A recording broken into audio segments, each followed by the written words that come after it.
Hey guys, I'm Boney and I got a colour correction tutorial today as promised. I've also got a new microphone. If you can't tell, it's quite a lot clearer.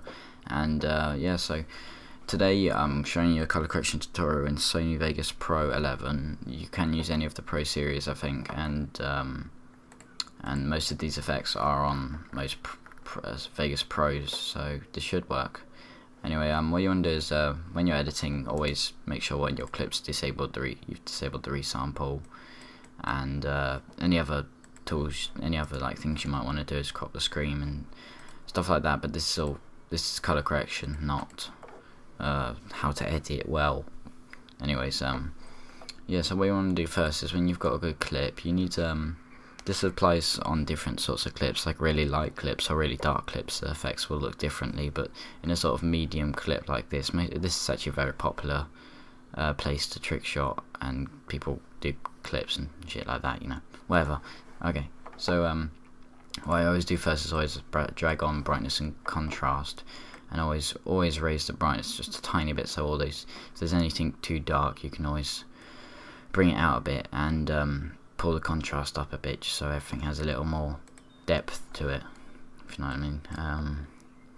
Then always go on to sharpen and drag on a default and drag it to 0, because even though it's not visible, it does make the tiniest of little things that are blurry, like text, make look a little bit better, bit more HD, if you know what I'm saying.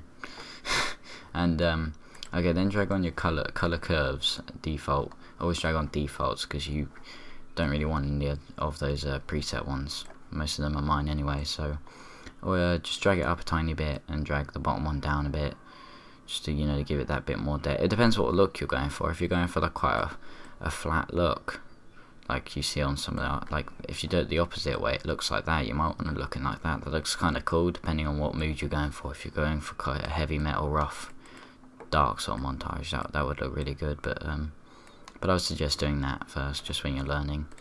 Gives brings out the colours and the depth a lot more, blacks and whites and stuff. So no racial intentment there. Okay, then I would recommend doing color filter. Like if you want to edit the color, like some people like a little blue overlay or something like that, then just drag on normal color correction, and the middle circle thing here, it might look different in all sorts. It might look like this on yours. Always drag in the middle one is the main sort of colors between black and white. You just want to sort of drag this towards, I think I do it here, drag it towards blue, whatever colour you're trying to tint the screen a bit, and you have a saturations bar to make the blue a bit more stronger. So it's hard to tell, but the blue's definitely a lot stronger in there. Like if I turned it down, you can tell it's a lot more blue. And okay, a lot of people like blurs. So go to radial blur and drag that on. Make sure it's on proportional, and drag it up to around 200 and I'd say 300, 400. Sounds quite good. Actually, I think that's a bit too much. Let's stick it around 295. Depends what clip really. Yeah, that looks quite nice. I did an edit with this clip not too long ago. You can see that looks quite similar to the clip I did. Yeah, that looks good.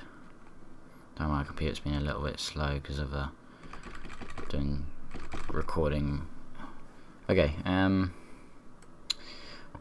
it depends. As I said, editing's completely custom. Like everyone does it their own way. So if you're liking the way that looks, you're done. But I would recommend, if you want sort of a different sort of look to that, or a bit, in my opinion, a bit better, go back to your brightness and turn it down so it's quite dark like that, so all the dark areas are really sort of dark.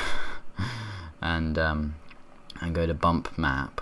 There, I already have I was going to drag on my own one, shouldn't do that. And turn down the bump height loads, and it gives it a sort of shiny look. If you can find this thing in Pro 11, it's location source. You can find this thing, play around with it, and it will give you a different effect. You can sort of see the closer to the middle I drag this dot, the brighter everything sort of gets. Play around with the intensity as well. So that's quite a nice sort of, everything's darker, but then there's quite a lot of sort of brightness over in this sort of area, which is the main sort of bright spot of the clip. And that now looks really good. I mean, I can go back and show you. I'll show you what the first clip looked like. At that point, it looks like this, and now it looks like this. See how much nicer that is? Well, okay, that's an opinion. But thanks for watching, guys. Make sure you subscribe. I will do more of these if people enjoy them. I have plenty of more different sort of color looks you can have, and maybe I'll do some presets. Maybe I can put some downloads, and you can just use mine because mine are quite nice. Alright, I'll see you guys later. Thanks.